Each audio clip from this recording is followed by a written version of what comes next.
sareng mo sareng iroiba hayena thaino sareng.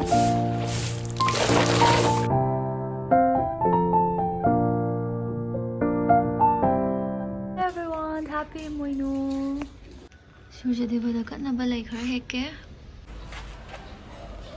Eben Imoinu Eratpa Numit oibanina ngasi se imung kai ka loi namak sachin sengjinba kajin koya loi sengdoe aduga khoi mama ga ibani se dum lai tu kai ka katpagi khotpagi sin langbu su khara taujare.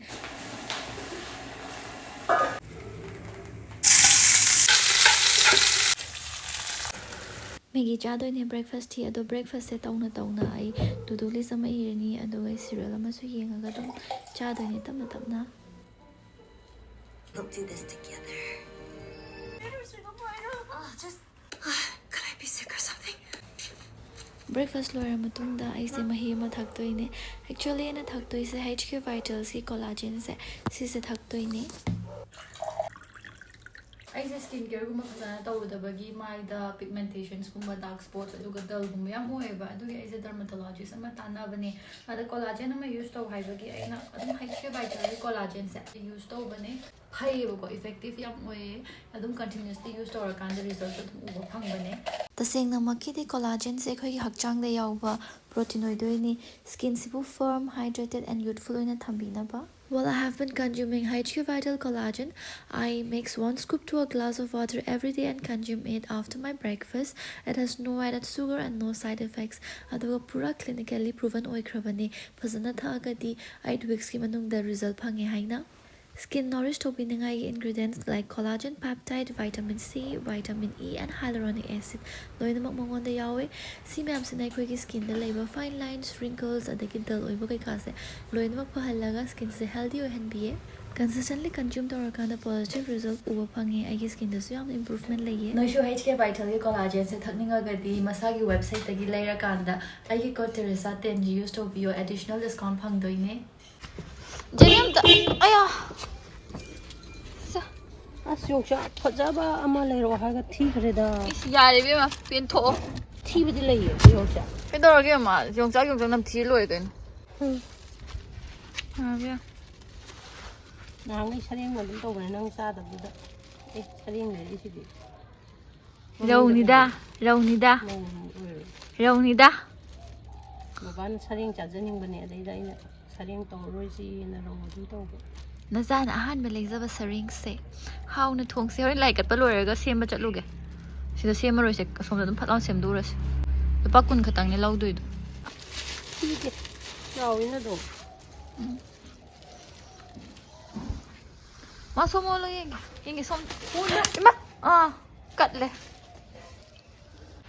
sareng mo koi charaga iroiba hayena thaino koi sareng mo koi charibo ha harau bra ngasi sareng leirak pa gya ibo nang khulin chadradi chage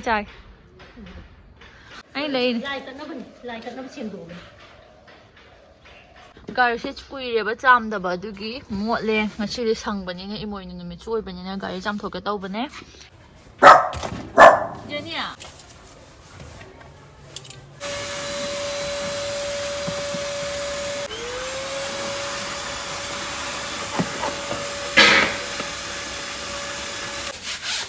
Yare.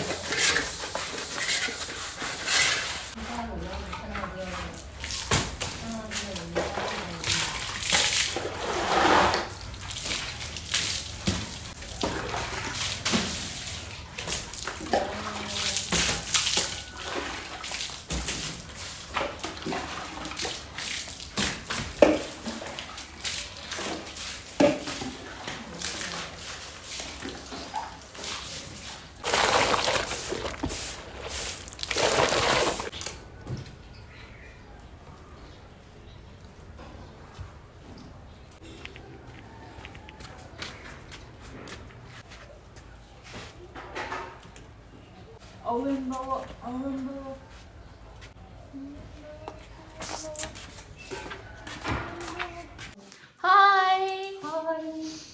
Happy Imoinu ma'am ado akhoi gi su Imoinu gi mai ga ka than basu loina mak loi khre aduga hoje Eben Imoinu gi hinjang ga katna bado adu khai chu loi mak sem loi jare Eben Imoinu gi kat ka daba khai akhoi hoje sem saba loina mak loi ra bani sida sareng ga ka so hapani 이번에ꯕ 타이나 ꯑꯩꯅ video ꯅꯝꯕ ꯀꯥꯟꯗ ꯃꯅꯥꯇꯣꯟ ꯌꯥꯝ ꯀꯥꯛꯑꯝꯃꯦ ꯇꯧꯈꯤꯕ ꯏꯃꯣꯏꯅꯨꯗꯣ ꯑꯗꯨ ꯑꯣꯏꯗꯣꯏꯅꯦ ꯑꯗꯨꯒ ꯁꯤꯒꯤꯁꯤꯗ ꯊꯥꯏꯅ ꯑꯩꯈꯣꯏꯅ ꯑꯉꯥꯡ ꯑꯣꯏꯔꯤꯀꯥꯟꯒꯤ ꯁꯤ ꯂꯩꯖꯔꯦ ꯑꯗꯨꯏꯁꯨ ꯑꯗꯨꯝ ꯑꯩꯈꯣꯏꯅ ꯆꯦꯔꯤꯁ ꯇꯧꯔ ꯊꯝꯖꯕꯗꯣ ꯀꯔꯤꯕ ꯁꯤꯒꯤꯁꯦ ꯔꯤꯇꯦꯅꯔ ꯍꯥꯞꯄꯒꯤ ꯋꯥ ꯉꯥꯡꯕ ꯀꯥꯟꯗ ꯃꯈꯥꯕꯨꯗꯤ ꯍꯥꯞꯇꯦ ꯑꯗꯨꯝ ꯃꯊꯛꯇ ꯍꯥꯞꯄꯒꯤ ꯑꯃ ꯂꯩ ꯈꯔ ꯊꯥꯒꯠꯄꯗꯣ ꯑꯗꯨꯃꯥꯏꯅ ꯑꯣꯏꯔꯒ ꯂꯩꯕ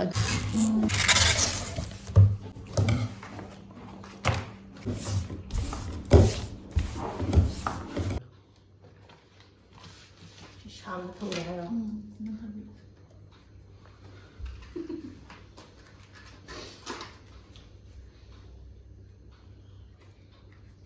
ꯃꯈꯣꯏꯗꯣ ꯀꯦꯟꯈꯤꯅꯤ ꯃꯃꯥꯏꯔꯣꯝ ꯁꯨꯃꯥꯏꯅ ꯑꯣꯟꯁꯤꯜꯂꯁꯤꯀꯣ. ꯍꯣꯏ ꯑꯣꯟꯁꯤꯜꯂꯁꯦ ꯁꯥꯡꯉꯤ ꯍꯣꯏ ꯏꯟꯊꯣꯔꯛꯀꯦ ꯃꯃꯥ ꯌꯥꯖꯔꯅꯤ ꯁꯤ. ꯈꯤꯇꯪ ꯏꯟꯈꯠꯁꯤꯔꯥ ꯃꯥꯁꯦ ꯁꯨꯃꯥꯏꯅ ꯇꯧꯔꯁꯦ ꯑꯗꯨꯒ ꯑꯩ ꯀꯕꯣꯛ ꯀꯩꯀꯥ ꯁꯤꯡꯗꯣꯛꯁꯤꯡꯗ ꯂꯣꯏꯁꯤꯟ ꯊꯝꯈ꯭ꯔꯦ.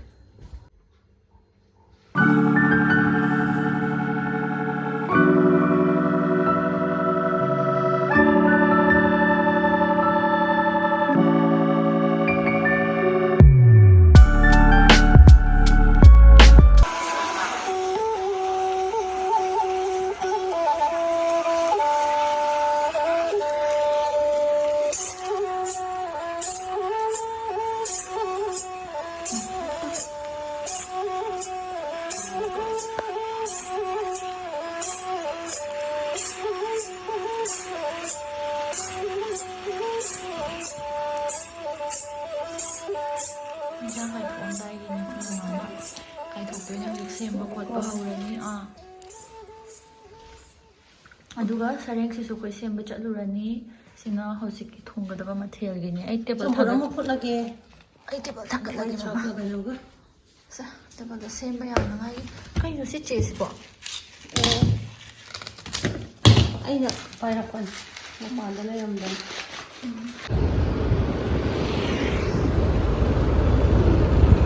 ꯗꯨꯀꯥꯟ ꯉꯥꯛꯇꯅꯤꯗ ꯂꯝꯅꯤ ꯃꯌꯥꯝꯁꯦ. ꯂꯣꯏꯔ ꯄꯨꯔꯛꯑꯕꯅꯦ. 이루어져비려가 라이가 크라바네.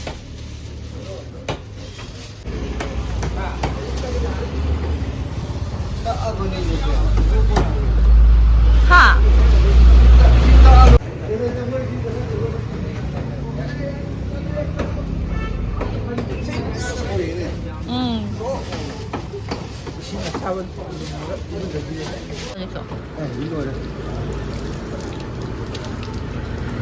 시가 그만이 떠도봐. 그래요. 누가 아니겠노. 사용 처음 올라오자 해줘 놓아라. 이거 이마 트이네. 나지. 먹하고 합박라. ai kem không nghe làm việc mà khao ấy với nó môi rồi mới cái này ngài sẽ đi làm rất là cái lại ngồi sữa ngồi cái lại 이게 잘 됐다. em cứ mà pen 그러면 돼. 왜 웃으려고? 몰라. 난 땀이라고 해. 생각대로 이 스틸로 딱 봤어. 아니 공부는 그냥 딱 내고. 용사 듣게 빼앗는 거 아니야, 그치? 프레소야. 용사 하는 게 너무 레벨이야. 그래서 저기 판이네. 너무 꼴판이다. 그냥 그냥 또 떠는 거. 그냥 나도 이거 봐. 소민이가 그러라고. 응.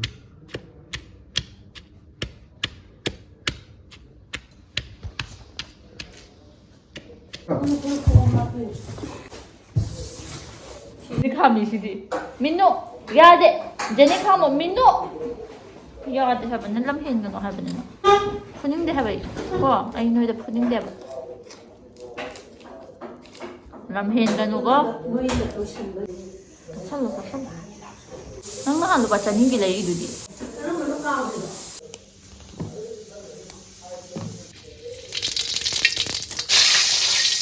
Mana papi mana?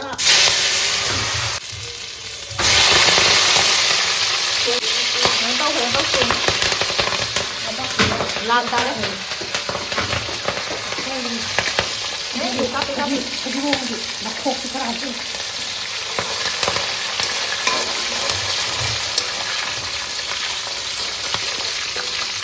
까부스 양파거든요. 이것도 그냥 할게. 아루라. 아루 하고 오라. 어금 하고 해라. 아루 하고 이제 따이죠. Tinggal nak apa ni? 또 올라가 놓으면.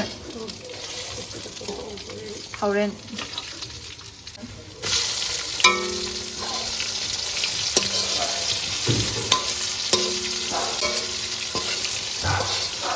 Camera para otra no hay que system ta ai tau kumain para sina pa.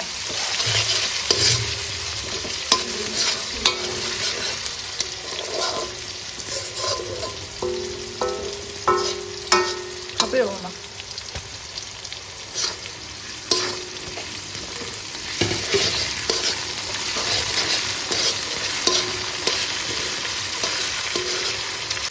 참으시고 막. 선생님, 그냥 그러니까 합주한다.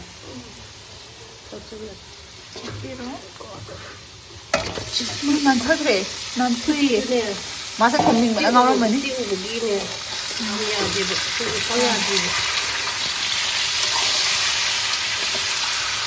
갑자기.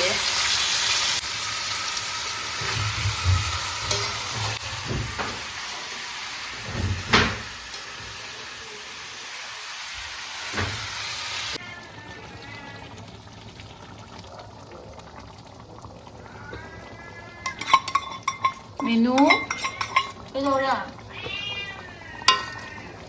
라면이지 민우세 민우 나도 눈을 끄자 그래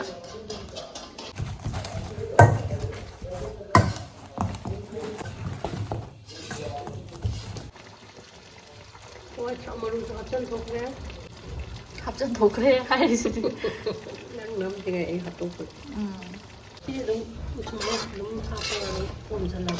좀 하오르니까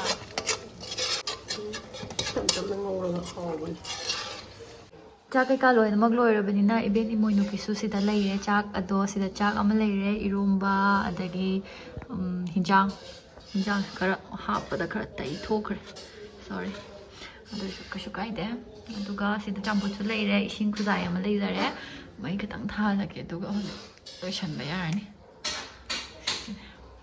ꯁꯨꯃꯥꯏꯅ ꯂꯩꯖꯔꯦ ꯐꯖꯩ ꯑꯩꯗꯤꯀꯣ ꯃꯤꯅꯤꯌꯦꯆꯔꯒꯨꯝꯕꯁꯦ ꯌꯥꯝ ꯄꯥꯝꯖꯩꯌꯦꯕ ꯍꯥꯏꯗꯤ ꯁꯨꯃꯥꯏꯅ ꯑꯗꯨꯝ ꯀꯠꯄ ꯈꯣꯠꯄꯒꯨꯝꯕ ꯇꯧꯕ ꯀꯥꯟꯗꯗꯤ ꯃꯤꯅꯤꯌꯦꯆꯔꯒꯨꯝꯕꯁꯦ ꯌꯥꯝ ꯐꯖꯕꯗꯣ ꯁꯤꯗꯤ ꯈꯤꯇꯪꯕꯨꯗꯤ ꯆꯥꯎꯈ꯭ꯔꯦꯕ ꯁ꯭ꯇꯤꯜ ꯑꯩ ꯉꯁꯤꯒꯤ ꯁꯦꯠꯑꯞꯁꯦ ꯂꯣꯏ ꯄꯥꯝꯖꯩ ꯍꯥꯏꯇꯥꯔꯦ ꯁꯤ ꯂꯩꯔꯦ ꯅꯥꯀꯟ ꯅꯥꯀꯟꯗ ꯆꯦꯡꯐꯨ ꯂꯣꯏꯅꯃꯛ ꯂꯩꯔꯦ ꯁꯤꯗ ꯑꯗꯨꯒ ꯁꯤꯗꯅ ꯉꯁꯥꯏꯒꯤ ꯑꯩꯈꯣꯏꯒꯤ ꯃꯈꯣꯡ ꯑꯍꯨꯝꯒꯤ ꯁꯕꯤ ꯍꯥꯏꯕ꯭ꯔꯣ ꯃꯃꯥ ꯃꯈꯣꯡ ꯑꯍꯨꯝꯁꯦ ꯍꯥꯏꯗꯤ ꯌꯣꯠꯁꯕꯤ ꯑꯗꯨꯅꯤ ꯃꯈꯣꯡ ꯑꯍꯨꯝꯒꯤꯁꯤ ꯌꯣꯠꯁꯕꯤꯁꯤ ꯁꯤꯗ ꯂꯩꯔꯦ ꯁꯕꯤ ꯍꯥꯏꯔꯤꯁꯤꯅꯤ ꯀꯕꯣꯛ ꯀꯩꯀꯥ ꯂꯩ ꯀꯕꯣꯛꯁꯦ ꯆꯥꯕ ꯌꯥꯔꯅꯤꯀꯣ ꯑꯩꯈꯣꯏ ꯆꯥꯔꯦ ꯀꯥꯏꯊꯣꯛꯑꯒꯦ ꯁꯤꯒꯤ ꯍꯩꯔꯥꯁꯤꯡ ꯃꯃꯥꯏꯅ ꯁꯤꯗ ꯂꯣꯏ ꯊꯝꯈ꯭ꯔꯕꯅꯦ ꯁꯤꯗ ꯌꯥꯔꯅꯤ ꯑꯩꯈꯣꯏꯁꯨ ꯆꯥꯔꯅꯤ ꯁꯤꯗ ꯑꯩꯈꯣꯏ ꯕꯕꯥꯗꯤ ꯑꯁꯤꯗ ꯀꯩꯅꯣ ꯇꯧꯔꯤ ꯃꯥ ꯌꯦꯡꯉꯒ ꯕꯣꯜ ꯌꯦꯡꯉꯒ ꯆꯥꯔꯤ ꯁꯤꯗꯅ ꯃꯃꯥꯒꯩꯒ ꯆꯥꯗꯣꯏꯅꯤ ꯍꯧꯖꯤꯛ ꯆꯥꯔꯁꯦ ꯍꯧꯕ꯭ꯔꯥ ꯃꯃꯥ ꯑꯩ ꯏꯔꯣꯝꯕꯗꯨꯁꯨ ꯍꯧꯕ꯭ꯔꯥ ꯍꯣꯏ